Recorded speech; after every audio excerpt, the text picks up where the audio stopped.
მოგესალმებით მეგობრებო, დაგიბრუნდით სალის ბაბლის არხზე, კიდევ მორიგი ეპიზოდით ფორმატში საერთო ენა. და დღეს ჩვენ გვყავს ძალიან საინტერესო სტუმარი, კონტენტ კრეატორი, ახალი და კრეატორის პროექტის კონკურსანტი ერთ-ერთი. მეოთხედ ფინალისტი თუ შეიძლება. მეოთხედ ფინალისტი, ბოდიში უკაცრავ. ასევე მუსიკის პროდიუსერი და მაგ ამპლუაში მყავს ზუსტად დღეს მოწვეული ჩვენ სტუდიაში. მარგვალ პრინციპში გაგაცანი უკვე ყველაფერი თქვი, მაგრამ აი რას თქვა იგი ვარ. მე ვარ მარგველა. მადლობა რომ მომიწვიე, მოგესალმებით.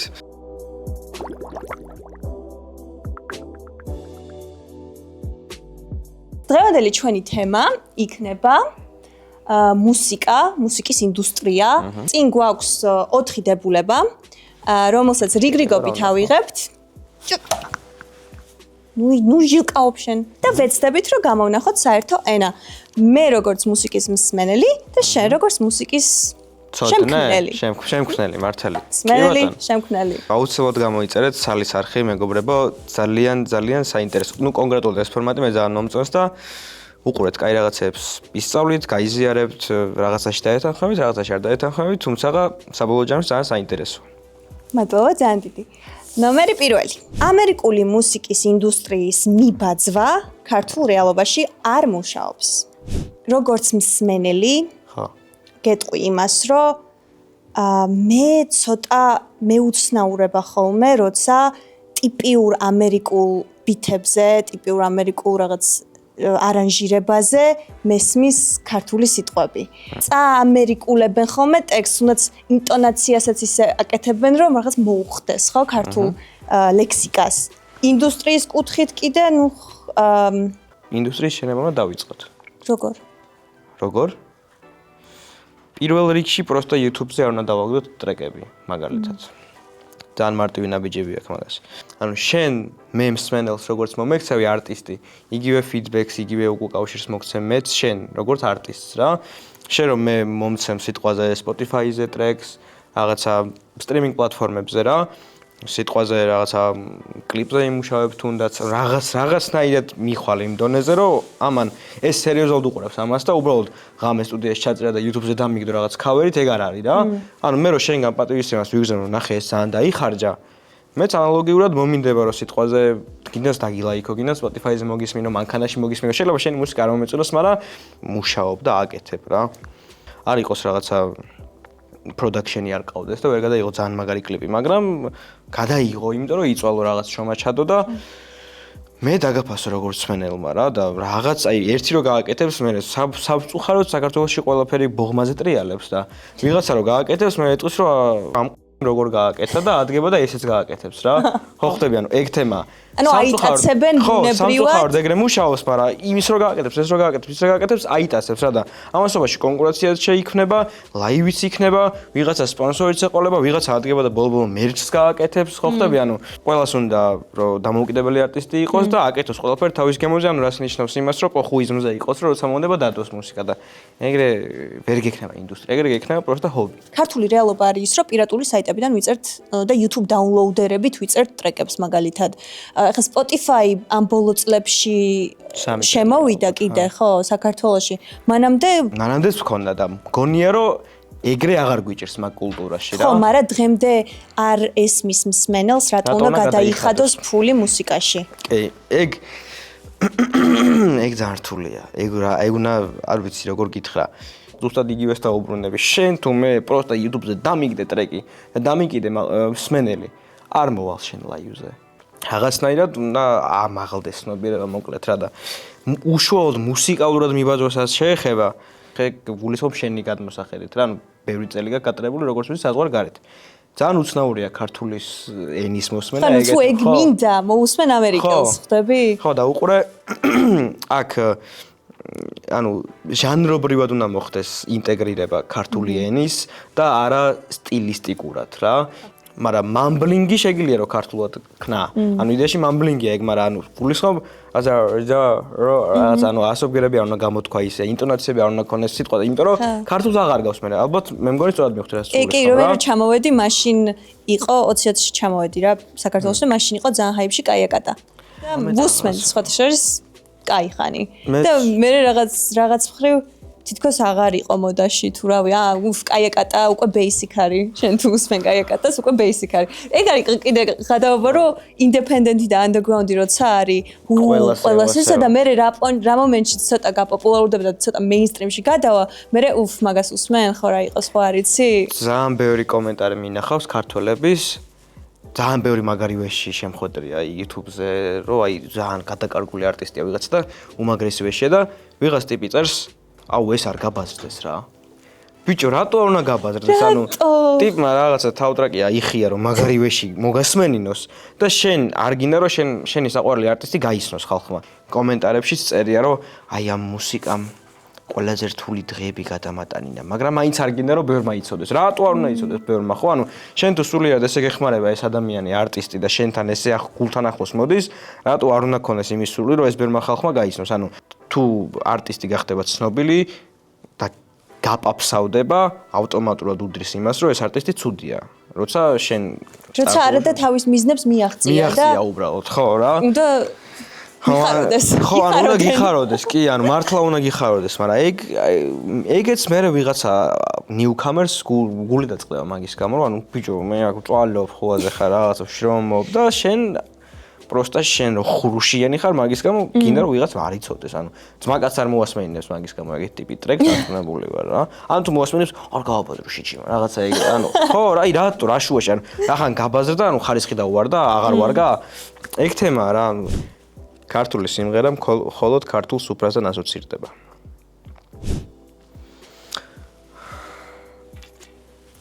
არ არის ეგრე. მარტივი პასუხი აქვს მაგას. იმიტომ არ ასოცირდება მხოლოდ ქართულ სუფრასთან, რომ შენ თუ სამ სუფრის კულტურას არ იზიარებ, შესაბამისად ასოციაციაც ვერ გაგიჩნდება, რომ ეს ქართულ სუფრასთან ასოცირდება. მე მაგალითად მიყვარს ძალიან ქართული სუფრა, ოღონდ რაც არის მართლა ქართული სუფრა და არა სტერეოტიპები, ძალიან მიყვარს, ქალაქური სიმღერებიც ძალიან მიყვარს, მაგრამ აი ხო ვიღაცამ რო სიმღერა დაიწყოს ქართულად, არ წავა ჩემი ფიქრები, რომ კაის შეჭამდა დალებდა კაცი ახლა ხო რაღაცა ეგეთი ასოციაცია არ მექნებოდა რა. ნინო დამასპონსორე, სუნამოები მიყვარს ძალიან. ხო აქ რაღაც სუნამოები? კი, ახლა გამოუშვა. ხო. ხო და ანუ ქართული სუფრის ნაწილი ფანოღი არ ყოფილა არასდროს. ანუ დარდიმანდები რაც მიუხვდი ზუსტად რაც გულისხმობ, მაგრამ მაგას ქვია ფანოღი. ეგ შემოიტანა რესტორნებმა და არა სუფრამ. ანუ ნახე, ქართული სუფრის ნაწილი არ არის ფანოღი. ქართული სუფრის ნაწილი არის ეგ რაც მე ვთქვი, აი მაგალითად თუთისხესთან შეგამჩნია. ეგ ძალიან მაგარი სიმღერაა, ხოდა შორის. ხო და ერთად წინწყარო, გაფრინდიშაო მერცხალო, აი ეგეთი ბევრი სიმღერა არსებობს. ეგ იყო ჩვენი კულტურა და ეს ყველაფერი ეს ფანოღი მოიტანა მაგ რაღაც აი დათრობის მერე შემდგომი ეტაპია ეგ რა რომ აი რესტორანში გატყრები გინდა ის ჩარტე გინდა ეს ჩარტე თორე როგორც ასეთი ნორმალურ სუფრაზე თუ მოხვდები იქ სადაც პროსტა სასმის დალევა არ მიდის ეგეთ სიტუაციაში ვერ მოხვდები სუფრაზე მოხვდე და ნინო ჩხეიძე არ არის ცუდი ხალხი ნინო ჩხეიძე ფანოღია უბრალოდ ანუ ცუდი კარგიას არ ვიძახი მე ჟანრობრივად ვიძახი რომ ფანოღი ანუ ჩართო კი და არ ჩართავენ უბრალოდ მაგის ხამინდა რა ანუ ბოლო თუ ხალხში ვინც K-pop სიტყვა იმათ სიმღერა არ შეუძლია საერთოდ არ იმღერებენ ანუ ხდები ხო და ეგ თემა რა ანუ ქართული სუფრა არ არის ეგ მოკლედ რა ეგ არის თვითონ მაგ მუსიკის ბრალი იმის ბრალი კი არა რომ სუფრა გვაქვს ცუდი სიტყვა და კულტურა გვაქვს ცუდი ანუ კულტურა ძალიან კარგი გვაქვს სუფრაზეც ჩვენივად ვღერით ისე რომ საერთოდ არ გექნება ცუდი ასოციაცია რომ აი რაღაცა ტაშპანდური და დარდიმანდი პირიქით ძალიან სასიამოვნო ვღერით ქართველები ზოგადად სუფრასთან იქნება ეს ფოლკლორული თუ ქალაქური თუ თბილისური თუ ბაიათური ყველაფერი რაც ჩვენია და ჩვენი კულტურიდან გამომდინარეობს ეგ არის სუფრასთან დაკავშირებული კი ბატონო ოღონდ ეს უშუალოდ სუფრაზე რაც ხდება თორე დანარჩენი არის აი რესტორნების და აი პროსტა მასაზე ცუდად რაღაცნაირად დამახინჯებული თემა არის რა და არა ის რომ ჩვენია ეგან ჩვენი არ არის შეძენილი პონტია რა ის სტერეოტიპიც ხო რომ ნიო ჩხეძის მარტო ტაქსისტები და მარშრუტისტები უსმენენ და ეგეთი პონტია ანუ რაღაცა სიმღერების დამახინჯებული ვერსია ანუ პრობლემა არ არის ის, რომ ვიღაც ეგ მოწონდეს, ანუ საერთოდ არ არის პრობლემა, მაგრამ მე როგორც მუსიკოს არ მომწონს გელა გნოლიძე, ანუ არასდროს არ მოусვენ, მაგრამ მიდი აბა კითხე გელა გნოლიძეს რამდენ ფულს აკეთებს. ანუ ვერ გავამტყუნებ მაგ ადამიანს, ხვდები? შეიძლება მანაჩის ის სისულელეს აკეთებს რა, მაგრამ იმდენი ისიც ამოწურა თავის ახალგაზრდობაში და ყველაფერში, რომ აღარ შერჩა იმის ნერვი, რომ რაღაცა აი კარგით ფული იშოვოს, ანუ აღარ შეუძლია ადამიანს, რაღაცა ოჯახი ყავს, ასაკშია და დავაი, რა იყიდება? წავიდა. ანუ ეგ თემაა რა. ანუ ჩემი აზრით არც მანუ მურღულიას არ გონია, რომ მაგარ რაღაცას ვღერის რა. ჩემი იმედია რომ ეგრეა. მანუ იმედია რომ ეგრეა. ხო და ანუ მაგას ვიძახი რა, ანუ სხვა გზა არა აქვს ამ ხალხს, თორე ანუ რატო უნდა კეთდებოდეს ისევ ეგ მუსიკა. ადრე შეიძლება რაღაცა 90-იანებიდან რაღაც ცოტა იქ გადმონაშთი რაღაცა ყველაფერმა მოიტანა ეგ ამბავი, მაგრამ საბოლოო ჯამში ეგეც არის, რომ აი რა აღაქნას ამ მუსიკოსმა, რომ იქ რაღაცა Pink Floyd-ი უკრა, იქ რაღაცა ის უკრა, იქ რაღაცა ალტერნატიული როკი დაუკრა, ის დაუკრა, ეს დაუკრა, რაღაც ხარისხიანი უკრა სიტყვაზე პირობითად და ვერ იცხოვრა, პურის ფული ვერ იშოვა რა, ადგა და ეგ გააკეთა რა. ქართველ მომღერლებს ტემბრული იდენტობის ნაკლებობა ახასიათებთ. ეხლა შენ როგორც მუსიკოსი და როგორც პროდიუსერი. მომღერალიც ვარ ამასთანავე მინდა დავსწრო. მომღერალიც ხარ, ხო? მოდი ამიხსენი მაყურებელმაც, რომ გაიგოს აი რა როგორ გესმის შენ ეგ. მე როგორ მესმის და ტემბრალური პირველ რიგში. მართლა? კი. უპს. ტემბრალური, ხო? ტემბრალური იდენტობა ჩემთვის ახლა მე როგორც გამოვიტანე აზრი, არის ადამიანს ბუნებრივად რა ხმა აქვს. ანუ ეგრე ტემბრალური იდენტობა ეგ არის ჩემთვის, იმიტომ რომ შესაძლებელია ხმის დაყენება, კი ბატონო, ეგეც შეიძლება ტემბრალურ იდენტობაში გავიყვანოთ, რომ სიტყვაზე სიმღერის დროს ახლა მე მაგალითად საუბრის დროს საერთოდ სხვა ხმა მაქვს და რომღერი უცებ რაღაცა მაგარინაშა ვიჩითები რა, ანუ მართლა ეგეთი მანერა მაქვს სიმღერის მაგალითად. მანერაც შეიძლება ჩაითვალოს მაგაში, მაგრამ იდენტობა როგორც ეს ტემბრალური, აი ტიპს რომ მოусმენ და ეს ის არის. და არიან ისეთები, რომელსაც ძალიან განსხვავებული ტემბრი აქვს. რა, მაგალითად ახლა ძალიან ტრენდში რო იყო ის ბიჭი, რა ქვია. I am sitting in the morning. ეგ სიმღერა იყო, ის ბიჭო ესე რომ ღეროდა რა. ეგ ტემბრალური იდენტობა არა, ეგ არის მანერა სიმღერის. ანუ აი მაგის თქვა მინდა რა. შეიძლება გქონდეს სახასიათო ხმა და შეიძლება გქონდეს სახასიათო მანერა. თორე არაფერს განსაკუთრებულს არ აკეთებდა. ის ბიჭი უბრალოდ ხორხს აწვებოდა ყველანაირად და მაქსიმალურად ხმას აწვებოდა, რომ ეს უხეში ხმა გამოეშვა, ესე ვთქვა, თორე შეიძლება და მაგან მე ისეთი გავლენა შეიძლება მოახდინოს ეგრე სიმღერამ. იოგებზე რომ ეგრე დაგრჩეს. ამიტომ რაღაც მომენტში შეიძლება იდენტობადაც იქცეს რა. ხო. მაგრამ ხო მე ეგრე მესმის. ოკეი. და ქართულ კონტექსტში მე როგორც ვთქვათ, სმენელს ვიტყოდი, რომ აბსოლუტური სმენა და კარგი სიმღერა ქართველებს არ გვიჭირს, გონი. რაღაცა უფრო, აი, პროპორციულად რო შეხედო, უფრო მეტი ქართველი კარგად მღერის, ვიდრე უფრო მეტი ქართველი ცუდად მღერის. ჩემი აზრით ეგრეა. აი ეს ტემბრალური იდენტობა, აი მე მაგალითად უცხოელი არტისტი, რომელსაც გამოვარჩევდი, არის ბილი აილიში. ეგ მახსენდებოდა მე, ხო. ბილი აილიშის ხმას რომ მოусმენ, ეგრევე იცი რომ ბილი აილიში არის. იმიტომ რომ ბილი აილიში ბოდიში არ დაივიწყო ბილი აილიში, იმიტომ იცი რომ ბილი აილიში პოპულარულია და მიხვდები რომ ბილი აილიშია რა. ანუ ბილი აილიშმა იმდენი გააკეთა, ისე ვიქამდე მე მივიდეთ რომ ბილი აილიშმა იმდენი გააკეთა რომ შენ დაგამახსოვრა თავი. შეიძლება არ იყოს ეს იმის ბრალი რომ მას ტემბრი აქვს ეგეთ, იმიტომ რომ რო საუბრობს ეგეც მიხვდები. იმიტომ რომ უკვე ცნობილია, ბევრი სიმღერა აქვს მოსმენი და მანერა აქვს ეგეთი, აი ისე ცოტა ჩურჩულით მღერის ცოტა ეს იმას არ ნიშნავს რომ ბილის ეგეთი ხმა აქვს. ბილი ეგრე მღერის.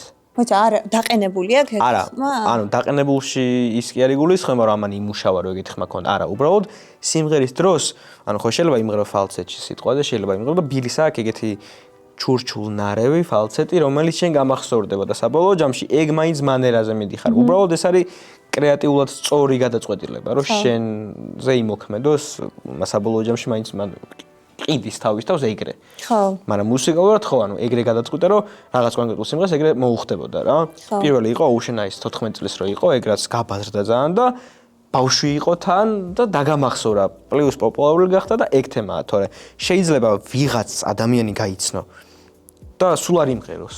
მაგრამ იმის ხმა არ უნდა დაგავიწყდეს რა. რატომ აქ ეგ განცდა იცი? ბავშვობაში როცა იყო რა ეგ პროექტები ძალიან ვუყურებდი ამ მუსიკის კონკურსებს, სიმღერის კონკურსებს და სულ ეგეთი შთაბეჭდილება შეჭებოდა რომ რაღაც ყველა ერთნაირად მღერის, ანუ ყველა კარგად მღერის, მაგრამ ყველა ერთნაირად. კონკურსანტი ახლა მე რო ტელევიზორში არ მეყურებინა თუნდაც ჯეოსტარისთვის და იმისთვის და პროსტა მომესმინა მათი გამოსვლებისთვის, ვერ გავარჩევდი ერთმანეთისგან რა. და ეგ რა არის? ანუ ეგ გადაწყვეტილება ეგეთი თუ უბრალოდ ფანტაზია არ ყოფნის ქართულ მომღერლებს თუ კმაყოფილდებიან უბრალოდ შემსრულებლობით. რო არიან შემსრულებლები და არ გამოხატავენ ინდივიდუალიზმს. რაღაცა დაშტამპულები გავხდით მაგ საკითხში და კაკრას ეგ გააკეთა მაგ პროექტმა ცუდი. ეგეთმა პროექტებმა რომ ერთნაირად გამოზარდა ყველა არტისტი რა და თუ ვიღაცას თავისი არ ქონდა რაღაცა ისეთი მოტივაცია რომ მე უნდა ვიყო განსხვავებული, ოღონდ იმიტომ კი არა რომ იგი განსხვავებულობა მაგარია თუ რაღაც არა, ანუ ეს ხო ხელოვნებაა და რაღაცა ღირებული ხო უნდა შექმნა, ანუ მე თუ შენ სხვა არტისტისგან ვერ განსხვავებ რომ გისმენ და ვერ მივხვდები ვინ მღერის. უბრალოდ შენი ნიშნა უნდა დაიჭირო და მაგით უნდა მაკაიფო მე მსმენელი თორე ეხა Pink Floyd-ი იყო Pink Floyd-ი, იმიტომ იყო რომ იმ ეპოქაში მაგან რაღაცა გადატრიალება მოახდინა მუსიკალურ ინდუსტრიაში და შენ რო ადგა Pink Floyd-ის ნაირი მუსიკა აკეთო ეხლა, იქნები wannabe Pink Floyd-ი რა. შენ თუ შენი რაღაცა არ შემომთავაზე, ამიტომ ტემბრალურადაც, მუსიკალურადაც ყველანაირად რა, ინდივიდუალიზმი უნდა გამოხატო რა. ან ტემბრალურსაც შეეხება, ან გაქვს განსხვავებული ტემბრი. ან თუ არ გაქვს, უნდა იპოვო შენი მანერა. ექსპერიმენტების არ უნდა შეგეშინდეს. ხო, ექსპერიმენტების არ უნდა შეგეშინდეს. და მაგაში ხო პროდიუსერიც გეხმარება. კი ბატონო, მაგრამ ბევრს არ ყავს პროდიუსერი საქართველოში. ანუ მე მეორე შენ გონია მუსიკოს უნდა ფულის გადახდა მუსიკაში. ეხლა მეც არტისტი ვარ, მომღერალი ვარ და კომპოზიტორი ვარ და ახლა მე ვიცი ეს ყველაფერი, მაგიტომ არ გადავიხდი ფულს, იმიტომ რომ მე თქვენ გავაკეთებ, მაგრამ ვიღაცას ვისაც უნდა რომ სიმღერები კონდეს და რო ეტყვი პირობითად X თანხას ეტყვი და აუ მაგდენი არ მიღირს. აბა კარგად იყავი მაშინ, ანუ ხო ხვდები, თვითონ მუსიკოს არ უნდა რომ ფული გადაიხადოს რა. არ უნდათ და არაფრის რა.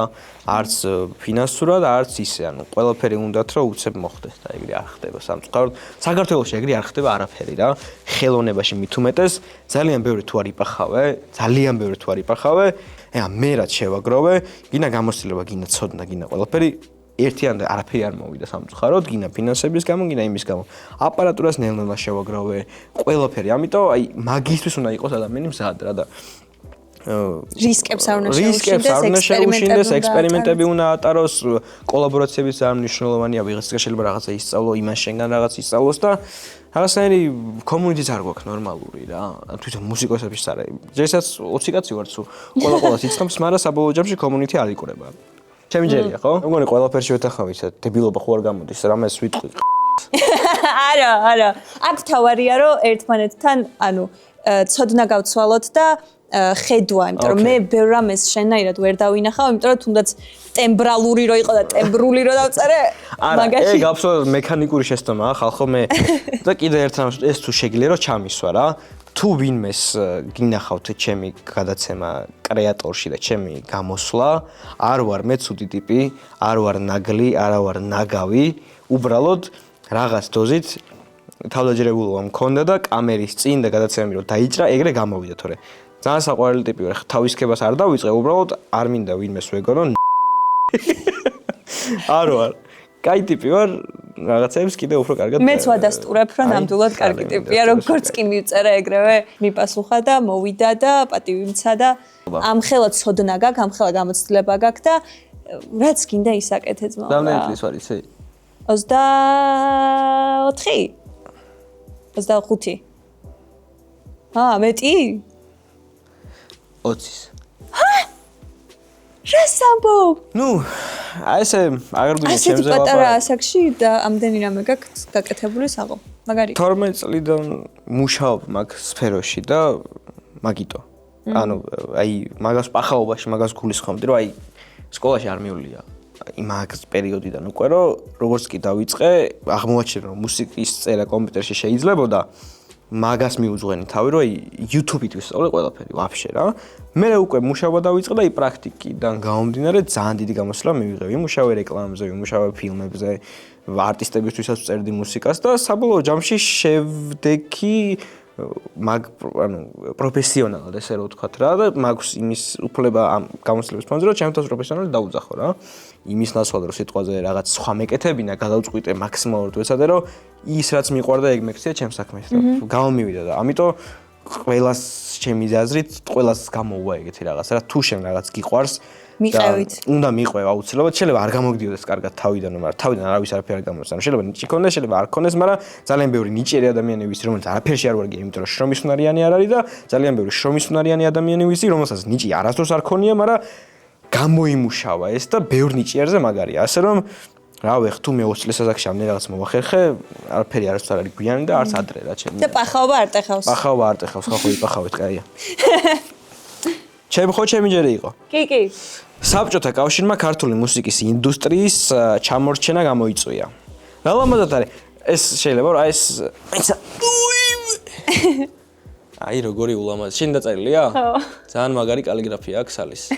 მადლობა. არც შენ და არც მე არა გვაქვს საბჭოთა კავშირი გამოვლილი, ამიტომ არა, ხო. თეორიულად შეგვიძლია ვილაპარაკოთ და თან რეალურად რა შედეგებსაც ვხედავთ, იმის ანალიზი შეგვიძლია გავაკეთოთ რა. მე ზუსტად ვიცი, რომ ცენზურა ძალიან დიდ როლს თამაშობდა მაშინ და იმან ძალიან ზუსტად ის, რომ ჩვენ მუსიკის ინდუსტრია არ გვაქვს შეზღუდვები, ცენზურა ძალიან დიდ ლიმიტებს გვიწესებდა, იმიტომაც ვერ შემოვიდა თუნდაც იქაური გავლენა ჩვენთან და ძალიან ბევრ რამეში უკან დაგხვია რა. ეგ არის ჩემი გადმოსახედიდან ეგრე ვხედავ. ხალხს დაგვაკლდა რა ჩვენს წინა თაობას და იმის წინა თაობას ძალიან ბევრი რამე დააკლდა ეს ცენზურა გინდა მწერლებზე გინდა მუსიკოსებზე ყველა ხელოვანზე მაგრამ საბოლოო ჯამში იმდენი მოახერხა მაგ ეპოქაში მცხოვრებმა ხელოვანმა ხალხმა რომ ძალიან მაგარი კინო შეიქმნა ძალიან მაგარი მუსიკა შეიქმნა და საბოლოო ჯამში ვერ იტყვი იმას რომ იმ მუსიკოსებმა არ მოგცეს იმდენი ბექგრაუნდი რომ ჩვენ გავაგრძელებინა რა დაგვეშენებინა კი ანუ ვერ იტყვი მაგას ელემენტარული ანუ ივერია რო აიღო ჩვეულებრივ საბჭოთა კავშირის დროის იყო ბენდი თემურ ციკლაური იყო ერთ-ერთი სოლისტი ძალიან მაგარ როკ-ენ-როლსაც უბერავდნენ ანუ ყველაფერს უბერავდნენ ანუ იმას ვერ იტყვი რომ ეგ ჟანრები არ კეთდებოდა საქართველოში რა ოკეი კინომუსიკას ძალიან მაგარი გქონდა და ანუ ვერ იტყვი იმას რომ კრეატიულად ჩვენ მაგან უკან დაგხვია პირიქით მაგ ცენზურამ მოგცა ეგ მუსიკა რა ანუ ქართველმა მაინც თავის სასიკეთოდ გამოიყენა ეგ ყველაფერი მაგის თქვა მინდა რა რომ მუსიკალურად მაინც მაგრები ვიყავით ძალიან რა და სხვადასხვა მგონი საბჭოთა კავშირი ჩვენი თამაყობდა და ჩვენს მუსიკას მაგრა აპიარებდა კიდეც რა ანუ ეგრე იყო იმიტომ რომ ანუ უფრო მეტი გასაქანი შეიძლება ქონოდა ხო მაგრამ როგორც ასეთი შეიძლება ეგეთი მაგარი მუსიკა არ შექმნილიყო საბჭოთა კავშირი რო არ ყოფილიყო ჩვენ ქვეყანაში რა ანუ რა თქმა უნდა კულტურულად და რაღაც ყველანაირად ანუ ქვეყანას ამ ბევრ რამე დააკლდა რომ მეტყვაზე ბევრ ქვეყანაზე ბევრი წლით უკან ვართ რა ძალიან ბევრ რამეში რა ეგ თავისთავად მეც მაგრამ მე აი მის თქვა მინდა რა ვინმე რო ფიქრობს რომ რუსეთ თუ მე ანუ ეგ არაფერ შუაში არის ხალხო რა მოусვიათ უბრალოდ მაგ ეპოქის მუსიკას და მიხვდებით რომ მაგრები იყვნენ მაინც რა ანუ არ ვფიქრობ რომ მე იმ ადამიანებმა რომელების ინსპირაციას მაძლევდნენ იმათმა რაღაც არასოდ გააკეთეს ანუ ამის თქვა მინდა რა რომ მაინც შემოიტრიალეს ხელოვანებმა ეგ ამბავი თავისასიკეთოთ ელდარ შენგელაიას და ყანჩელის დუეტი როგორც რეჟისორის და როგორც კომპოზიტორის ანუ ვნიდნენ მუსიკას რომლითაც შეგვიძლია დღესაც ვიამაყოთ ერთადერთი მაშინ რაც დაგვაკლდა იყო რომ აი ეს ბიზნესად ვერ იქცა მუსიკის ინდუსტრია, მუსიკის კულტურა, იმიტომ რომ მთავრობა უხდიდა მაგ ხელოვანებს ხელფასებს და ანუ მაშინ ახლა სოციალიზმი და კომუნიზმი რო იყო მაგ კულტურაში იგულისხმება რომ ხალხისთვის კეთდება მუსიკა და არა კაპიტალიზმისთვის. ფაქტია სტაბილურობა ქონდა იმ ხალხს. ცუდი იყო ეს თუ კარგი იყო ამას თავი რო დავანებოთ ეს ხო იყო სტაბილურობა. და ყველა სფერო ანუ კინო კეთდებოდა.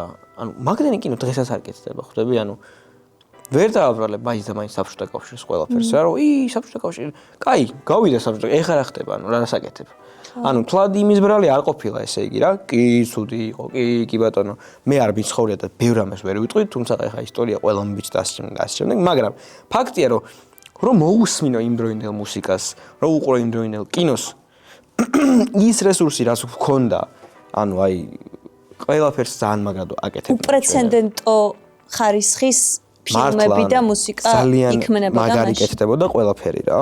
ანუ წარმოვიდგინე ჯანსუღ კახიძის ესეთი ნაწარმოები არის შერეკილების საუნდტრეკია რა. ანუ კაცმა Spotify-ზეა ეგ ალბომი. კი, მუსიკა ისე დაწერა რომ ტექსტი საერთოდ არ აქვს. ანუ ეგ არის მთელი სიმღერა რა.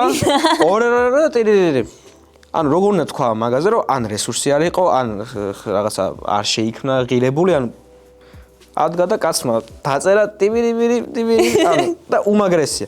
და იმაშინდელი რაც არის არქივში არ უნდა იყოს და წვერი არ უნდა ედებოდეს რა. თანამედროვე არტისტები რაღაც ძველ სიმღერას აიღებენ და რაღაც არანჟირებით და რაღაცით თანამედროვეებენ.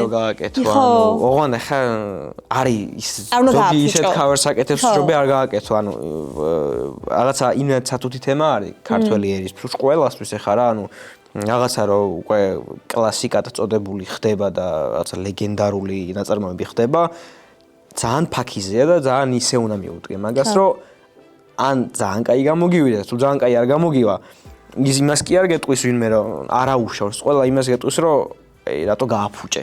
მოусმინეთ მაგ ეპოქის მუსიკას, ყველას მივცევდი მაგის რეკომენდაციას.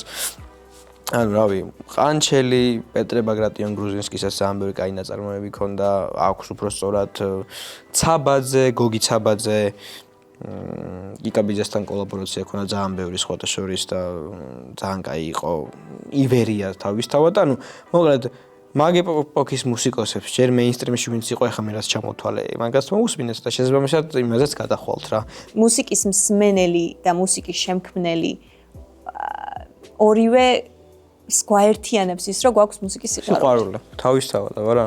და ანუ შენ მუსიკის შემქმნელი ისევ იმისთვის ქმნის მუსიკას, რომ შენ მოусმინო. ანუ შენ თუ არ მოусმენ, იმის მუსიკა აღარ იქნება ღირებული. ანუ შენ აძლევ ღირებულებას მსმენელი რა და მსმენელი თუ როცა არ ყავს არტისტს, მაგიტომ არ აქვს ღირებულება. შეიძლება კაი იყოს, მაგრამ თუ ცუდია არ ყავს მსმენელი, ეგ ოკეი, კაი გასაგებია, მაგრამ შენ აძლევ ისევ რა. მსმენელი გაძლევს ღირებულებას ყოველთვის. იმიტომ რომ მუსიკოსი ისედაც გეტყვის კაი მუსიკაზე, რომ ძალიან, ანუ მუსიკოსი მაგას არ დაინანებს არასდროს რა, თუ პოროჭი არ არის. ეგეთებიც არსებობენ, მაგრამ გულწრფელი მუსიკოსი მაგას არ დაიშურებს, რომ შენ კომპლიმენტი გითხრას, რომ ძალიან მაგარი რაღაც შექმენი, ან დაწერე, ან რაღაც კაივეში იყო, საყოველთაო და ნებისმიერ სახის კომპლიმენტს გეტყვის. მაგრამ იმ მსმენელი რო გეტყვის, ეგ ვაფშე სხვა რაღაცა არის რა. კი ბატონო და ძალიან დიდი მადლობა, მოკლედ რომ გვიყურეთ. ძალიან დიდი მადლობა მარგველო, რომ მოხვედი ჩემს გადაცემაში. მადლობა შენ რომ მომიწვია, ძალიან სასიამოვნო იყო. და გამოიწერეთ არხი აუცილებლად. რა საუბრობთ რა? ჩემთვის ამ ფორმატის მიზანია, რომ მაქსიმალურად ჩემგან განსხვავებული გამოცდილების და ცოდნის მქონე ადამიანებთან გამოვნახო საერთო ენა და ვისაუბროთ ისეთ თემებზე, რომელზეც გვიფიქრია, მაგრამ დიდად არ ჩაუღრმავებივართ, იმიტომ რომ არ გია ესეთი საუბრები, მეტი უნდა გქონდეს, გვიაზრონოთ კრიტიკულად და გამოვიდეთ ჩვენი კომფორტის